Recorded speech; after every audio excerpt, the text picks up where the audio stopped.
वही इज्जत से नवाजने वाला है, वही करम करे, वही हुक्म फरमाए तो लोगों के दिल पलट जाते हैं। मगर मेरा काम ये है कि मैं आपके सामने खड़े होकर मजलिस इत्तेहादुल मुस्लिमीन के हक में आप 15 तारीख को अपने वोट का क्यों इस्तेमाल करें। मेरे अजीज दोस्तों और बुजुर्गों, सबसे पहली बात तो ये है कि मजलिस इत्तेहादुल मुस्लिमीन किसी मजहब के खिलाफ थी, ना है, ना कभी रहेगी। हमारी लड़ाई एक सियासी जद्दोजहद है और हम ये सियासी जद्दोजहद क्यों करते हैं, ताकि मजलूम कौम को, गरीबों को, नौजवानों को सियासी, समाजी व माशी इंसाफ मिले। मेरी जद्दोजहद इसलिए है मेरे भाई, ताकि हमारी आवाज को सुना जाए।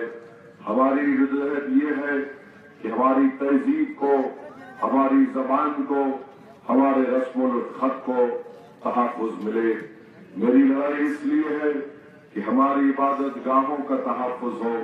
हम अपने मजहब पर या जो कोई किसी मजहब पर चलना चाहे वो उस मजहब पर चले। मेरी लड़ाई ये है कि हिंदुस्तान के संविधान ने जो हुकूक के वादे किए और जो हिंदुस्तान के संविधान के जो मकासद हैं, उन मकासद को हासिल किया जाए।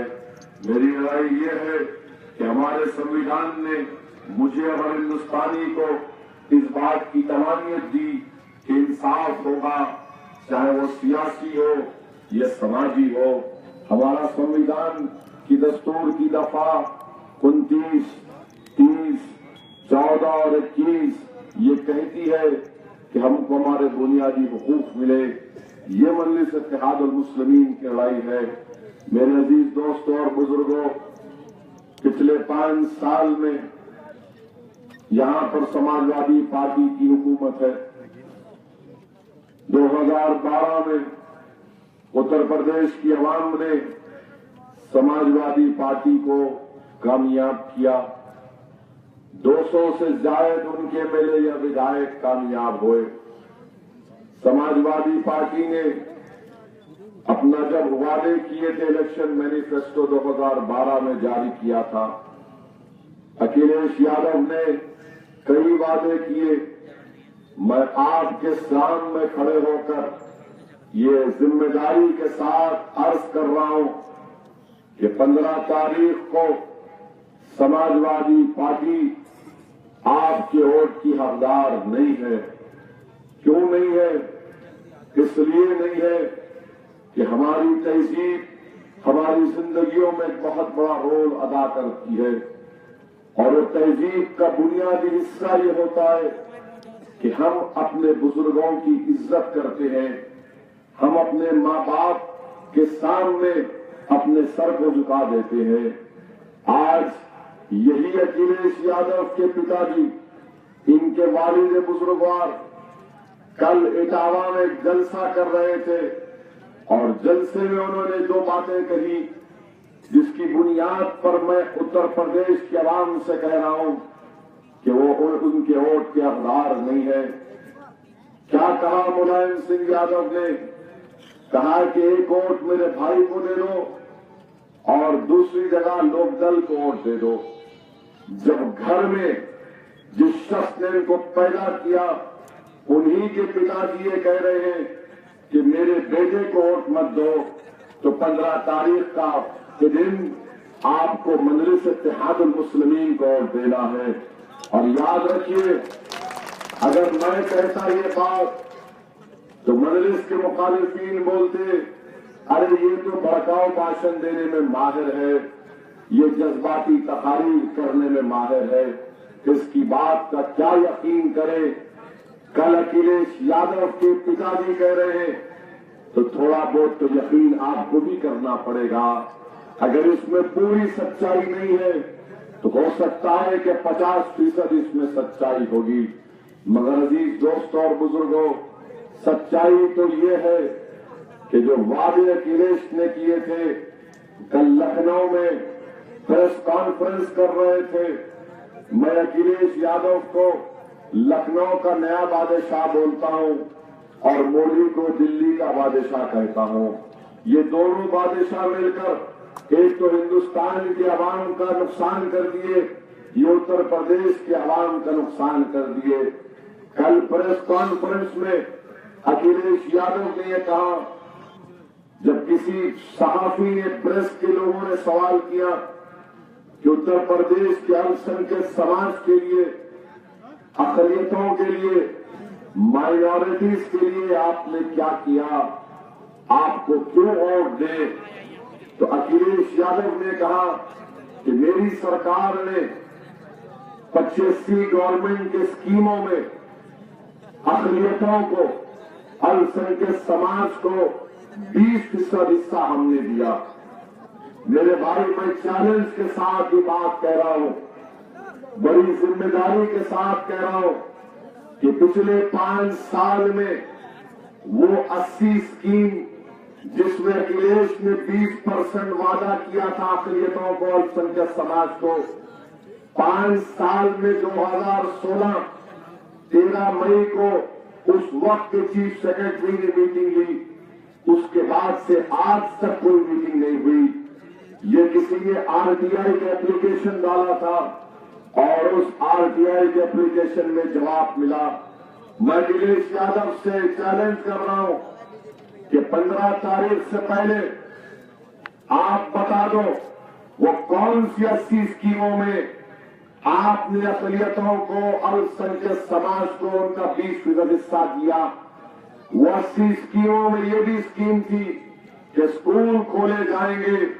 आप जानते हैं कि अखिलेश यादव ने वादा किया था कि मुस्लिम इलाकों में primary school, upper primary school खोले जाएंगे, मगर आप जानते हैं कि कहीं पर भी कोई स्कूल नहीं खोला गया, कोई स्कूल नहीं खोला गया। अखिलेश यादव ने वादा किया था कि मुसलमानों को रिजर्वेशन 18% का दिया जाएगा। मेरे भाई, आज अखिलेश यादव झूठ बोलते हैं और कहते हैं कि संविधान में संशोधन करना पड़ेगा। मेरे अजीज दोस्तों और बुजुर्गों, मैं अखिलेश यादव की तरह इतना बड़ा पढ़ा लिखा नहीं हूं, ना उनकी चाचा की तरह पढ़ा लिखा हूं, ना यादव परिवार की काबिलियत मुझ में है, मगर थोड़ा बहुत जो मैंने कानून की डिग्री हासिल की, उसकी बुनियाद पर मैं आपसे कह रहा हूं कि तेलंगाना में मुसलमानों को रिजर्वेशन मिल रहा है, कर्नाटका में मिल रहा है, केरल में मिल रहा है, आंध्र प्रदेश में मिल रहा है, उत्तर प्रदेश में क्यों नहीं मिलता? इसलिए कि अखिलेश यादव की नीयत में खोट है। वो आपको ताकतवर बनाना नहीं चाहते। अगर 18% रिजर्वेशन मिलेगा तो गवर्नमेंट की नौकरियों में हिस्सा मिलेगा, मेडिकल कॉलेज में बच्चे और बच्चियां पढ़ेंगी, इंजीनियरिंग कॉलेज में बच्चे और बच्चियां पढ़ेंगी। आप ताकतवर नहीं बन सकते, उस वक्त तक नहीं बन सकते जब तक कि हमको रिजर्वेशन नहीं मिलेगा। मगर आज समाजवादी पार्टी जिसकी क़यादत अखिलेश यादव कर रहे, उन्होंने इस वादे को पूरा नहीं किया।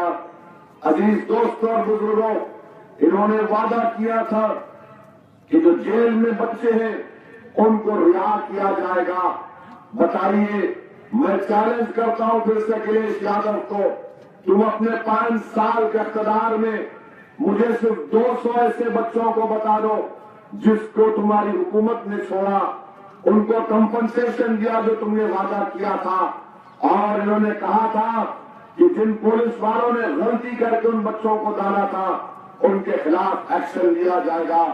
अरे तुम 100 बच्चों के नाम मुझे दे दो, कितना पैसा दिया बता दो उत्तर प्रदेश के अवाम को।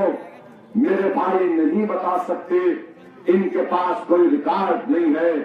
इन्होंने क्या क्या वादे किए थे, वो पूरे के पूरे वादे भूल चुके हैं, उसको नहीं निभाया। आज आकर आपके दरमियान में खड़े होकर कहते हैं कि आप हमको विकास के नाम पर वोट दीजिए, हमने काम किया। हाँ, तुमने कहा काम किया, मैं बताता हूं अखिलेश यादव, तुमने सैफई में काम किया, तुमने इटावा में काम किया, तुमने मैनपुरी में काम किया।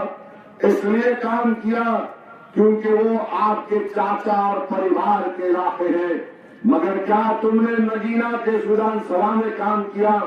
क्या तुमने बिजनौर, अमरोहा, संभल, मुरादाबाद, रामपुर में एक यूनिवर्सिटी भी खोली? नहीं खोली। इन 5 जिलों में, इन 5 सालों में एक भी गवर्नमेंट यूनिवर्सिटी नहीं खोली जाती। मेरे अजीज दोस्तों और बुजुर्गों, आपको मालूम कि उत्तर प्रदेश में जो तालीम का बजट है वो 55,000 करोड़ रुपये पर, 55,000 करोड़ का बजट है और कोई पूछने वाला नहीं है। स्कूल हम खोलना चाहते हैं मगर स्कूल नहीं खोलते। हाई स्कूल चाहते, हाई स्कूल नहीं खोलते। बच्चों के लिए डिग्री कॉलेज चाहते, नहीं खोलते।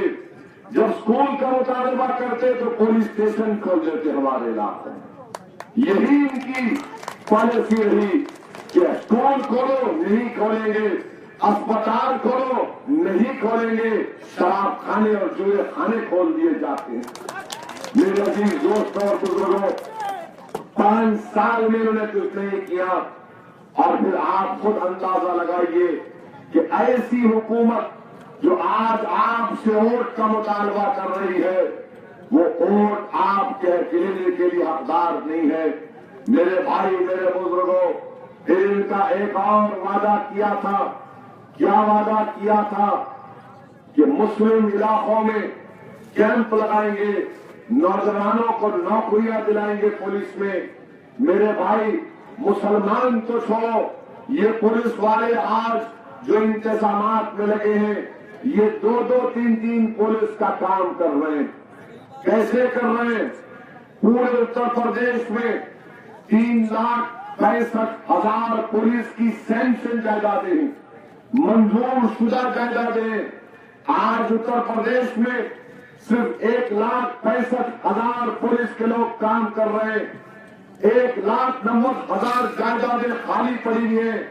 ये अखिलेश जो विकास की बात करता है, तो मुसलमान का बच्चा, दलित का बच्चा, ठाकुर का बच्चा, पासी का बच्चा, गरीब का बच्चा, इन तमाम को नौकरी मिल सकती थी। ये 5 साल में एक नौकरी नहीं दी है पुलिस डिपार्टमेंट में। और आज ये पुलिस वाले अगर कम से कम नौकरियां नहीं दिए तो कम से कम अखिलेश आप इनकी तनख्वाहों में इजाफा कर सकते थे। मेरे भाई, ये हुकूमत हर महाज पर नाकाम साबित हो रही, हर महाज पर। फिर बोलते कि मैं कैंप किया करूंगा। मुसलमानों के इलाकों में कोई कैंप नहीं हुआ। अब मौजूदा इलेक्शन मैनिफेस्टो में बोलते हैं, ये सिर्फ सपने दिखाते हैं, ये सिर्फ वादे करके चले जाते हैं, काम वाम करना इनको कुछ नहीं आता। आप खुद अंदाजा लगाइए कि क्या क्या नहीं कहा था। क्या ये बात सच नहीं है कि आपके किरतपुर में यहां पर शीशियां बनती थी इतर की? कौन सी फैक्ट्री अब काम कर रही है? मुझे बताइए आप, कौन सी फैक्ट्री काम कर रही है? अखिलेश यादव को और मोदी को तो चाहिए था कि आप खाली शीशियां भिजाते उसमें, देखो अब ये रख लो तुम्हारे घर में, म्यूजियम का हिस्सा बन सकता। फैक्ट्रियां 11-12 फैक्ट्रियां बंद हो गई और अखिलेश यादव बोलते कि मैं प्रमोट करूंगा, इंडस्ट्रीज को प्रमोट करूंगा। पूरे हिंदुस्तान में उत्तर प्रदेश में सिर्फ 4% इंडस्ट्रियल ग्रोथ सबसे कम है। और फिर ये बोलते कि मैंने काम किया। फिर अखिलेश यादव बोलते जो लखनऊ से आगरा की रोड पे गया वो मुझे वोट डालेगा। अखिलेश यादव एक काम करिए, आप खुद गाड़ी में निकल जाइए, लखनऊ से आगरा देखते हैं, आगरा पहुंचने के बाद बात करेंगे आपसे। चलिए निकल जाइए। आप तो रोज कटोरे मोड़ते हैं हवा में, आपके पैर तो जमीन पर लगते नहीं है। एक बड़ा अहदेदार जो इस रोड को देख लेगा उसी की टक्कर होगी और हेलीकॉप्टर से उसकी जान बचाना पड़ा। ये बात करे कि बोलते कि मैंने लखनऊ में मेट्रो डाल दिया। चलिए मेट्रो में बैठ के दिखाइए कहां तक जाएगी मेट्रो? कहीं नहीं जाएगी मेट्रो। आधा किलोमीटर में मेट्रो नहीं जाएगी। मैंने मेट्रो कर दिया। क्रिकेट का स्टेडियम मैंने बना दिया। क्रिकेट का स्टेडियम क्या करेंगे? आप खेलेंगे वहां पर। गरीब को नौकरी नहीं है तो खाकर बाल लेके क्या करेगा? वो पेट भरेगा उसका। फिर मैंने स्टेडियम बना दिया, मेट्रो बना दिया, लखनऊ से आगरा की रोड 302 किलोमीटर की रोड 22,000 करोड़ रुपए खर्चा किया उसके ऊपर, 22,000 करोड़ रुपए। अब आप बताइए कि कई ऐसे गरीब इलाके जहां पर स्कूल नहीं, जहां पर मोहरिया खुली पड़ी हुई है, जहां पर अस्पताल वीरान नजर आते, खंडर नजर आता है अस्पताल, और ये विकास की बात करते हैं। हाँ, अखिलेश ने विकास कहां किया मैं बताता हूं। सैफई में एक जू बनाया, हिंदुस्तान के मुख्तलिफ जू से 10 बबर शेर को बुलाए, वो 6 मर गए उसमें। जब 6 मर गए तो अखिलेश को लखनऊ के बादशाह के दिल में तकलीफ पैदा हुई, कलेजा मुंह में आ गया, रात में नींद नहीं आई, तो लंदन से डॉक्टरों को बुलाया उन्होंने। लंदन से, लखनऊ से डॉक्टर नहीं गए सैफई को, लंदन से डॉक्टर गए कि देखने के लिए कि कैसे मर गए। आप बताइए कि आपके इलाके में ऐसे कई मुकामात होंगे जहां पर साफ पानी नहीं मिलता, और गंदा पानी मिलने की वजह से हमारे बच्चे बीमार पड़ते हैं, हमारे बुजुर्ग बीमार पड़ते हैं। अखिलेश यादव ने क्या विकास किया? सैफई के जंगल में ये जो बिस्लरी का बाटल यहां पर 100 रुपये में मिलता है, वो साफ पानी का इंतजाम वो जंगल के जानवरों के लिए इंतजाम किया। जब अखिलेश जंगल में रिवर्स ऑस्मोसिस प्लांट लगा सकता है, तो उत्तर प्रदेश के मजलूम और गरीब आवाम के बस्तियों में साफ पानी क्यों नहीं मुहैया किया आपने? ये फैसला आपको करना है कि जंगल में जानवरों के लिए साफ बिस्लरी का पानी और इंसानों की बस्तियों में गंदा पानी। मेरे भाई, ये कौन सा विकास है? आप सोचिए, ये कहां का विकास है? और फिर बहुत से इनके कारनामे, एक से एक कारनामे, कोई काम नहीं कर पाते। और फिर ये पिछले 3-4 महीने से ये खानदान का ड्रामा चल रहा है। वालिद को बेटे पे भरोसा नहीं, बेटा बाप की मोहब्बत से दिल नहीं जीत सकता, चाचाओं में लड़ाई है। अरे भाई, जो अपने घर में एक नहीं है, उत्तर प्रदेश के गरीबों का क्या कल्याण करेंगे? ये कुछ नहीं कर सकते, याद रखिए आप। और आप अपना वोट खराब मत करिए। आप अंदाजा नहीं लगा सकते कि उत्तर प्रदेश में लॉ एंड ऑर्डर का बजट 16,000 करोड़ रुपये, 16,000 करोड़ रुपये। और उत्तर प्रदेश रियासत में, स्टेट में खुद पुलिस के रिकॉर्ड कहते हैं कि अखिलेश के दौरे हुकूमत में 200% इजाफा हुआ है औरतों के बलात्कार में, 200%। जो हुकूमत औरतों की इज्जत नहीं बचा सकती, वो कैसे, किस बुनियाद पर उत्तर प्रदेश के गरीबों से वोट का मुतालबा कर रही है? खुद पुलिस का रिकॉर्ड बताता है कि उत्तर प्रदेश में 30% किडनैपिंग में इजाफा हुआ। और जब बात औरतों की इज्जत की निकली, हमारे मुल्क में हर रोज 2 दलित औरतों की इज्जत लूटी जाती है, हर 45 मिनट में एक औरत की इज्जत लूटी जाती है। ये हमारे मुल्क के लिए एक शर्मिंदगी की बात है कि दलित औरतों की इज्जत लूटी जाती है, औरतों पर जुल्म होता है। और आपको मैं आज जो बात बताने जा रहा हूं, मैं अपने साथ ये रिपोर्ट लाया हूं।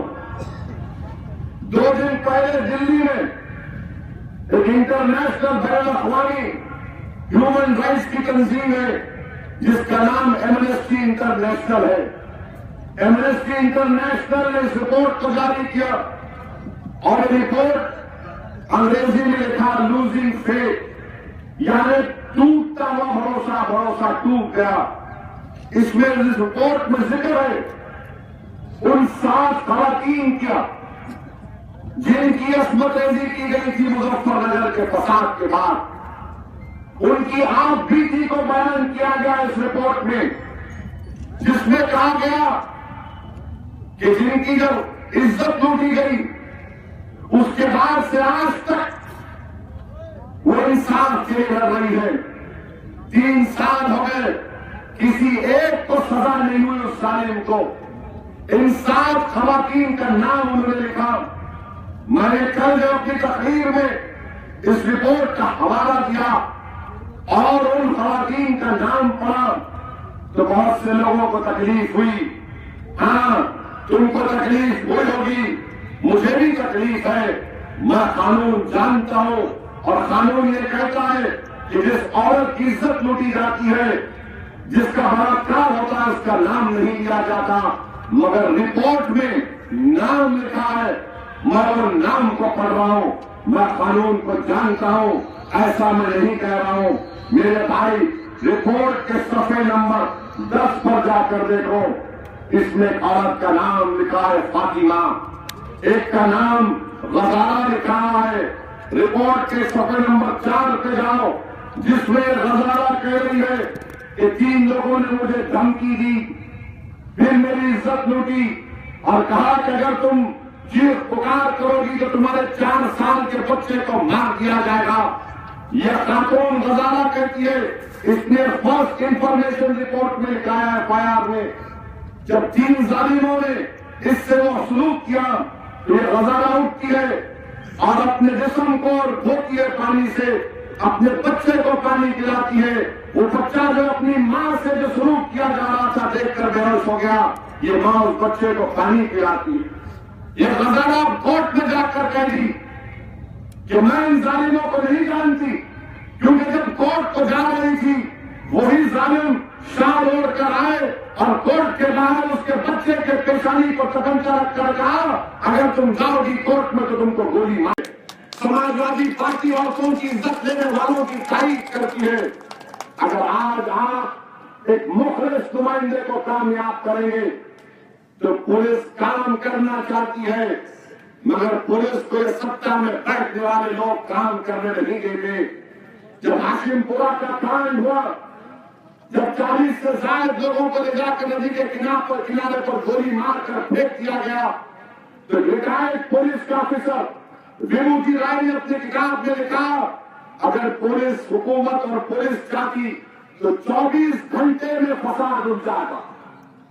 हुकूमत अगर चाहती, ये मैं रात में हाशिमपुरा के उस वक्त के उसके बाद जब एसपी बने, एसएसपी बने, विभूति राय की किताब में लिखा गया।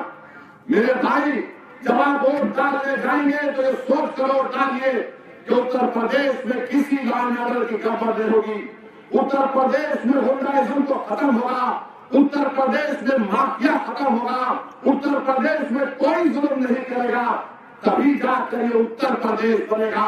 वरना अगर ऐसी सरकार बनेगी जो गुंडों की सरपरस्ती करेगी तो याद रखो, आपको नुकसान उठाना पड़ेगा, गरीबों को नुकसान उठाना पड़ेगा, मजलूमों को नुकसान उठाना पड़ेगा, औरतों को नुकसान उठाना पड़ेगा, नौजवानों का मुस्तकबिल तबाह बर्बाद होकर रह जाएगा। ये बात मैं आपके सामने रखने को आया हूं। मजलिस इत्तेहादुल मुस्लिमीन को एक मौका दो मेरे भाई। कल तक कोई मुतबादिल नहीं था। आप कांग्रेस से नाराज हुए तो सपा को वोट दिए, आप सपा से नाराज हुए तो बीएसपी को वोट दिए। मेरे भाई याद रखो, आज मजलिस इत्तेहादुल मुस्लिमीन आपके पास है। मैं आपसे वादा कर रहा हूं कि मैं बार बार यहाँ पर आया और आता रहूंगा। जिस तरह काशी राम ने एक मजलूम लोगों के लिए अपनी जिंदगी भर यहाँ लगा दी, इंशाअल्लाह ताला असौदी ओवैसी इलेक्शन खत्म हो जाएगा। मुझे मालूम 11 मार्च नतीजा आएगा, नगीना से हमारा नुमाइंदा आपके वोट और दुआओं से कामयाब होगा, मगर मेरे लिए इलेक्शन खत्म नहीं होगा। मैं अपनी सारी जिंदगी लगा दूंगा उत्तर प्रदेश में इंशाअल्लाह ताला गरीबों के हक के लिए, मजलूमों के इंसाफ के लिए। मेरे अजीज दोस्तों और बुजुर्गों, आज आपके पास एक मुतबादिल है। इस मुतबादिल को आप उसको कबूल करिए, इसको मजबूत करिए। बुजुर्गों से गुजारिश है कि मेरी सरपरस्ती करो आप। अगर मैं गलती करता हूं तो मेरा काम पकड़ो आप, मेरे हौसले को बुलंद करो। मैं काम करना चाहता हूं, मैं दौड़ना चाहता हूं, मैं मेहनत करना चाहता हूं। मेरे भाई, मैं तुमसे कोई दौलत का मुतालबा नहीं कर रहा हूं, मैं तुमसे कोई दौलत का मुतालबा नहीं कर रहा हूं। मैं तुमसे ये भी नहीं कह रहा हूं कि तुम अपनी जान या खून तपकाओ। मैं तुमसे सिर्फ इस बात की भीख मांग रहा हूं कि मेरे झोली में तुम अपना इतिहास डाल लो। मैं कुछ नहीं चाहता, जहां खून टपकाने की जरूरत पड़ेगी इंशाअल्लाह ताला तुम सबसे पहले मुझे कहोगे कि मैं अपना खून का टपका जमीन पर गिराऊंगा। जिस जगह मुकाबला करना पड़ेगा मैं मुकाबला करूंगा। ये इलेक्शन खत्म हो जाएगा मगर मजलिस की जिद्दत जारी रहेगी। हमारी लड़ाई किसी मजहब के खिलाफ थी न रहेगी इंशाअल्लाह ताला।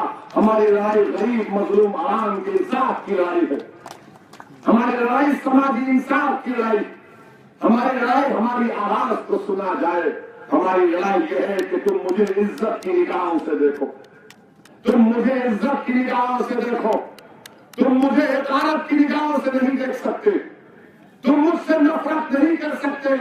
वो जमाना चला गया जब तुम मुझे इंसान नहीं समझते थे। वो जमाना खत्म हो गया जब तुम मुझे हिकारत से देखते थे। वो जमाना खत्म हो जाएगा जब तुम मेरी बेइज्जती करते थे। आज मैं तुम्हारी आंखों में आके डाल कर इंसाफ का मुकाबला करूंगा। अरे नरेंद्र मोदी हिंदुस्तान का वजीर आजम होगा। मोदी कोई खुदा नहीं है, इंसान है मेरी तरह। मैं उसके सामने खड़े होकर लड़ रहा हूं और इंशाअल्लाह ताला लड़कर आप दिलाएंगे इंशाअल्लाह ताला।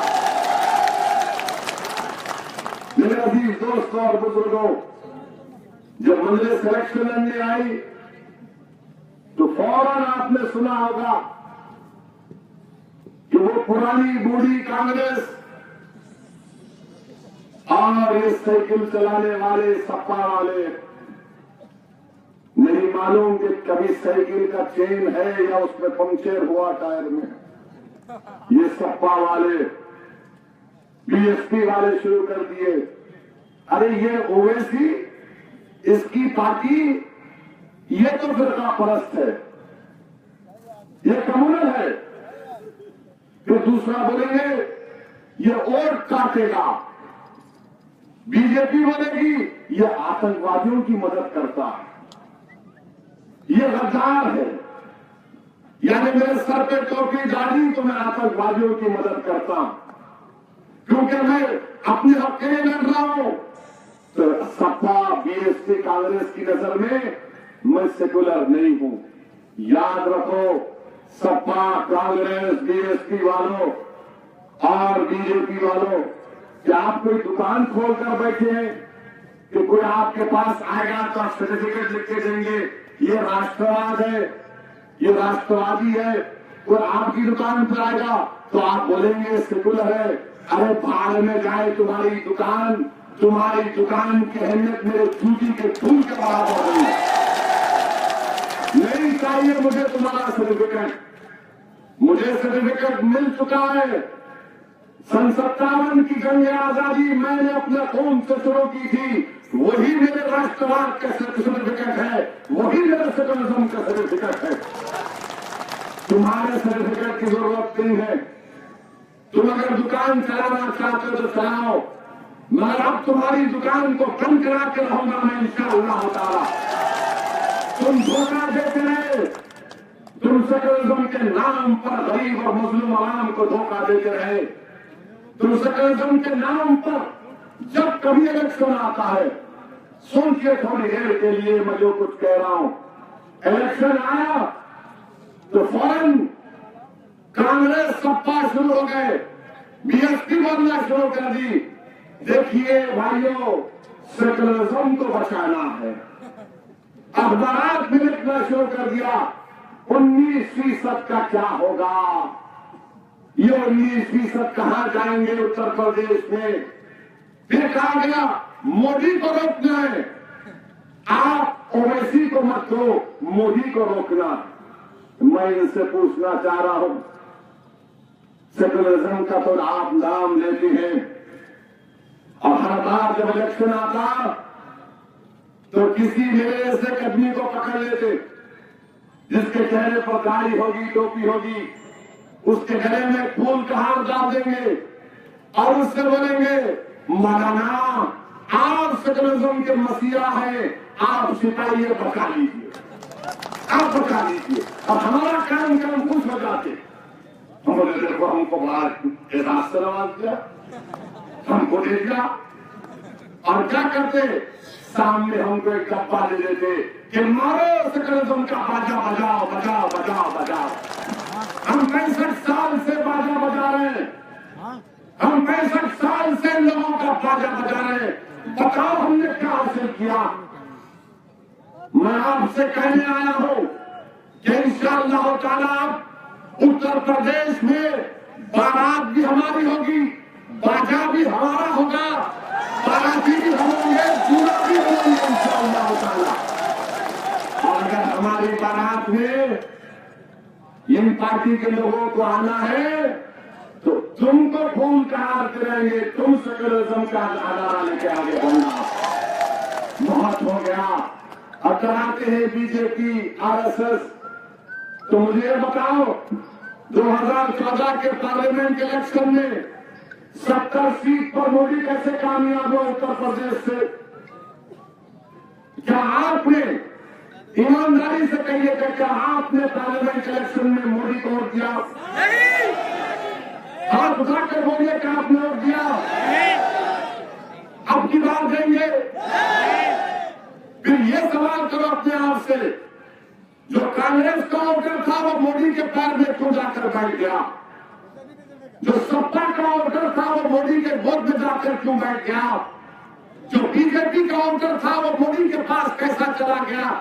हम नहीं गए, न कभी जाएंगे इंशाअल्लाह ताला, मगर ये लोग चले गए।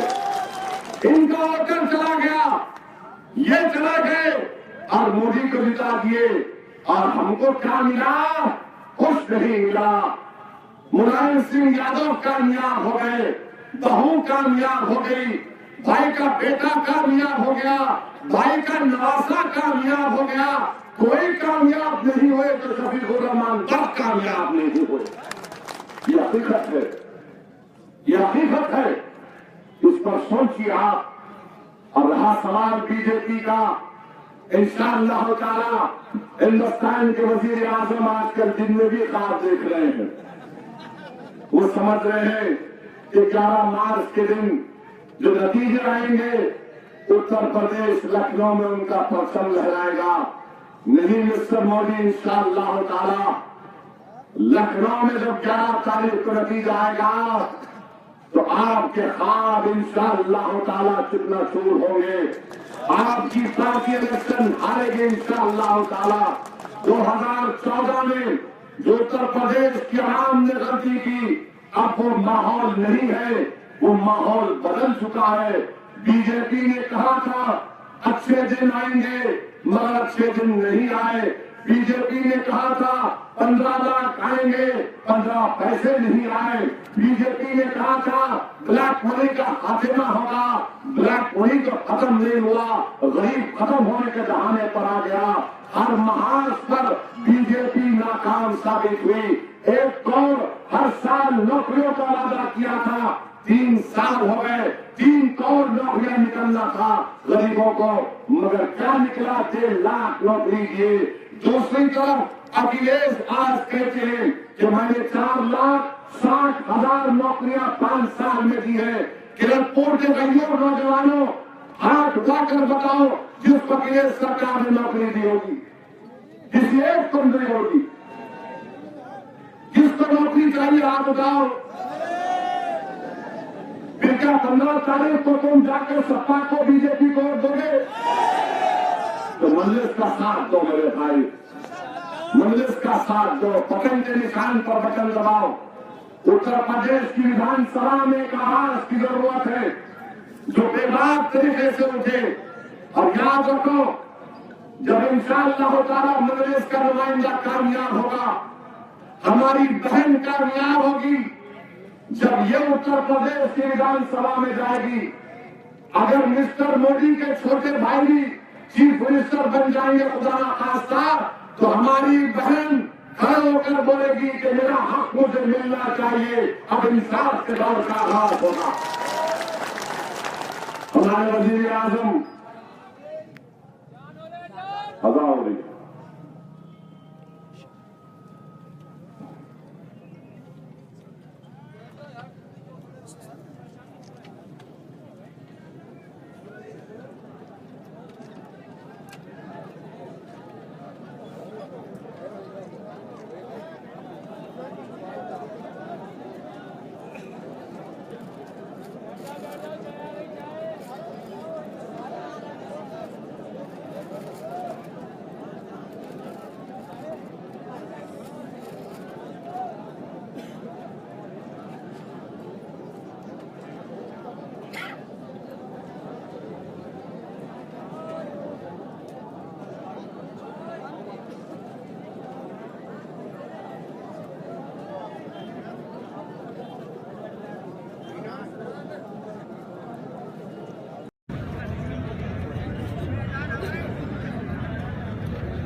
Hey, hey.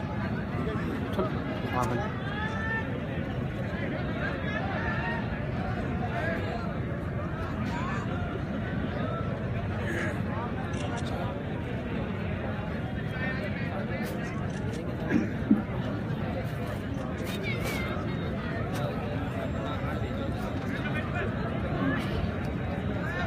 क्या 15 तारीख के दिन मुत्तहिद होकर अपने वोट का इस्तेमाल करिए। अपनी आवाज को विधानसभा में पहुंचाने के लिए आपको सही फैसला लेना है।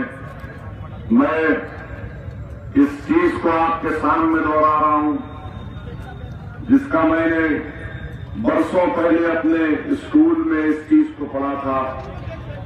अपनी उर्दू की किताब में मैंने ये कहानी पढ़ी थी कि जंगल में एक परिंदे ने देखा कि एक बकरी शेर के बच्चों को पाल रही है।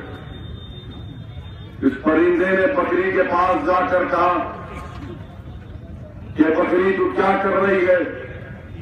तू इन शेर के बच्चों की परवरिश कर रही है, तू इनको दूध पिला रही है, ये बड़े होकर तुझे ही अपनी ग़िज़ा बना देंगे।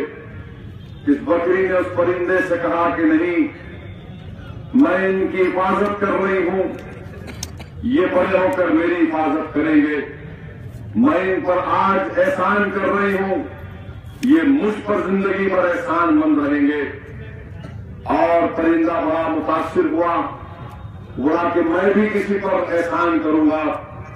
उस परिंदे ने एक तालाब के किनारे देखा कि एक सांप पानी में डूब रहा था, तड़प रहा था। ये परिंदा फौरन उसको पानी से निकाला, उस सांप को अपने पर में लेकर दबाया कि उसमें जान आ जाए। अपने जिस्म के दोनों तरफ उस सांप को अपने पर में लेकर छुपा लिया और सांप को जब छोड़ दिया तो सांप में जान आ गई और वो सांप चला गया। जब ये परिंदा उड़ने की कोशिश किया तो उड़ नहीं पा रहा था। उसने क्या देखा कि इसने सांप को अपने पर में पना दी थी, तो सांप ने इसको 2 मरतबा डस दिया। ये परेशान हुआ कि चील इसका शिकार करने आ गई। ये बचता बचाता ये सोचा कि मैं जाकर बकरी को देखूंगा कि बकरी कैसा जिंदा है या शेर के बच्चों ने उसको खा लिया। जब वो जाकर बकरी को देखता है तो शेर के बच्चे बहुत बड़े हो चुके थे। ये बकरी का तहफ्फुज़ कर रहे थे, ये बकरी की जान का तहफ्फुज़ कर रहे थे। इस परिंदे ने जाकर अपना किस्सा सुनाया कि मैंने सांप को बचाया तो सांप ने मुझे डस दिया, तूने शेर के बच्चों को बचाया, ये आज तेरी जान की हिफाजत कर रहे हैं, बता ये माजरा क्या है? तो उस बकरी ने उस परिंदे से कहा, याद रख, जिंदगी में अगर किसी पर एहसान करना है तो ज़र्फ वाले पे एहसान करना, कम ज़र्फों पर कभी एहसान नहीं करना। मैं आपके सामने कहने आया हूं कि 15 तारीख को जब आप मजलिस इत्तेहाद मुस्लिमीन के हक में वोट देंगे तो आप मुझ पर एहसान कर रहे हैं और मैं आपसे वादा कर रहा हूं कि मैं ज़र्फ के मज़ारे करूंगा, कम ज़र्फों के मज़ारे में इतना कभी की न इंशाअल्लाह ताला करेगी। उठिए और 15 तारीख के एक नए अज़म और हौसले के साथ बाद में फजर अपने पूरे फौज खानदान को लेकर पोलिंग बूथ को जाइए और बेखौफ होकर, बेझिझक होकर अपनी जमात, अपनी आवाज, अपनी ताकत मजलिस इत्तेहाद मुस्लिमीन के अपने वोट का इस्तेमाल करके अपने इत्तेहाद और मिली शऊर का सबूत दीजिए। शुक्रिया। अल्लाह।